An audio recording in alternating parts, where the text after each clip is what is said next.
Disgraced Prince Andrew will be missing Christmas dinner at the palace this year again, having been embroiled in yet another dodgy friendship, this time with a Chinese businessman who turned out to be a spy. Or they're saying is a spy.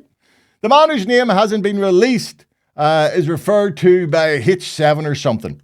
And they believe that he was attempting to leverage influence with the prince after Chinese intelligence decided that Andrew was in such a bind following the Jeffrey Epstein scandal that he was a potential target for an undercover operation. Now, the Windsors, of course, have a history of regarding dalliances with questionable foreign powers. The late Duke of Windsor in 1937 met none other than Adolf Hitler, and rumours persist that having abdicated the throne, he secretly harboured pro-Nazi sympathies.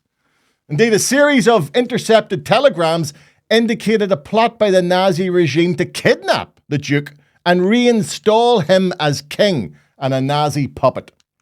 Now, while the telegrams were denounced as phony, Winston Churchill took them to heart and took no chances, informing then President Eisenhower in 1940 that the Duke of Windsor had been appointed, get it with her, Governor of the Bahamas, in order, and I quote, to get him away from Europe and beyond the reach of the enemy.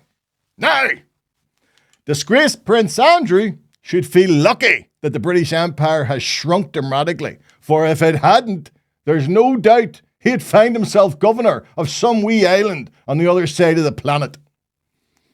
I have to say, I find much of the coverage of this incident, it reeks of sinophobia, in that China has done nothing that the UK wouldn't do in similar circumstances by attempting to gain influence via espionage.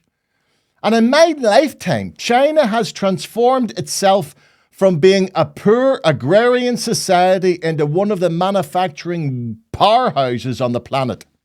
Its people benefit from a health service we can only dream of, and its education system is one of the most rigorous in the world, resulting in over 300,000 students attending universities in the USA, with another 151,000 studying UK universities, including Queen's and Ulster University. And I wonder how them students feel reading the sort of coverage that this gets, where it's the Chinese businessman who's condemned as the baddie, not the delinquent prince who seems willing to pimp himself out to anybody to regain some power, money, and prestige. Do not get me wrong, I am not a cheerleading here for the Chinese Communist Party. Far from it. Do you know what I mean? Their treatment of the minority Islamic Uyghur people is a cause for international concern. But neither will I be led by the nose to view 17.5% of the world's population as what was once derisively called the Yellow Peril. It can be seen indeed as a remnant of colonial arrogance to believe that all nations must accept our political system as being preeminent. Indeed, the last decade has laid bare the limitations of democracy, proved by the election of Trump in the US and a resurgence of the far right in both Europe and across the world. And let me tell you something.